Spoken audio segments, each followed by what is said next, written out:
Hello viewers, আসসালামু আলাইকুম।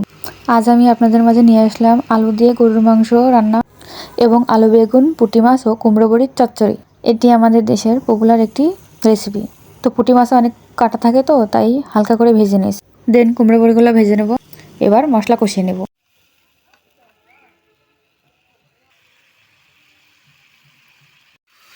তো মশলাটা খুব ভালোভাবে কষিয়ে নেব যতক্ষণ না মশলার উপরে তেল ছড়িয়ে না আসে। তো এবার কেটে রাখা তরকারিগুলো দিয়ে দিলাম। তো সুন্দরভাবে নেড়ে চেড়ে মশলার সঙ্গে কষিয়ে নেব।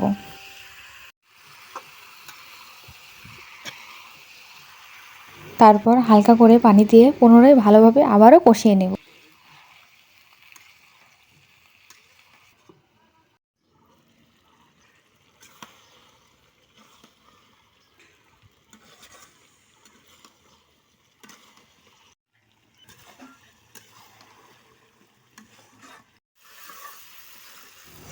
কষানো শেষ।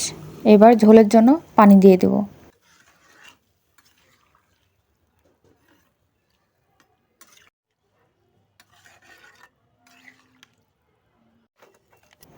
এবার তরকারি ফুটে গেলে ভেজে রাখা মাছ ও কুমড়ো বড়িগুলো দিয়ে দেব।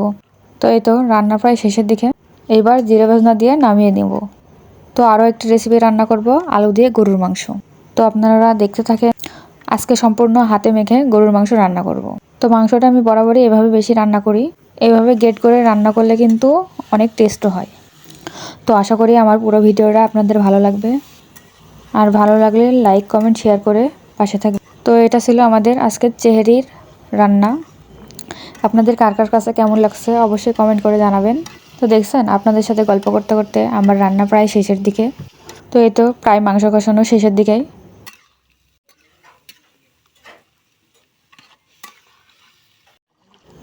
এবার আলু দিয়ে কিছুক্ষণ মাংসটা আবারও কষিয়ে নেব।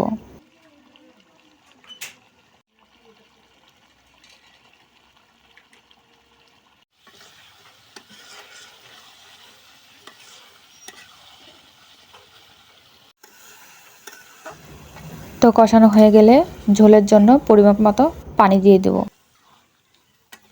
তো আজকের মাংসটা অত মাখা মাখা করব না, একটু ঝোল ঝোল করব।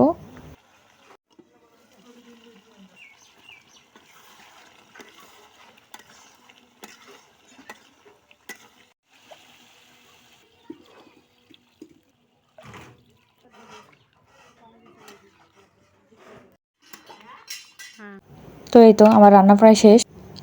এবার মশলার গুঁড়ো দিয়ে নামিয়ে নেব। তো কেমন হয়েছে আমার দুইটা রান্না সবাই কমেন্ট করে জানাবেন। আল্লাহ হাফেজ।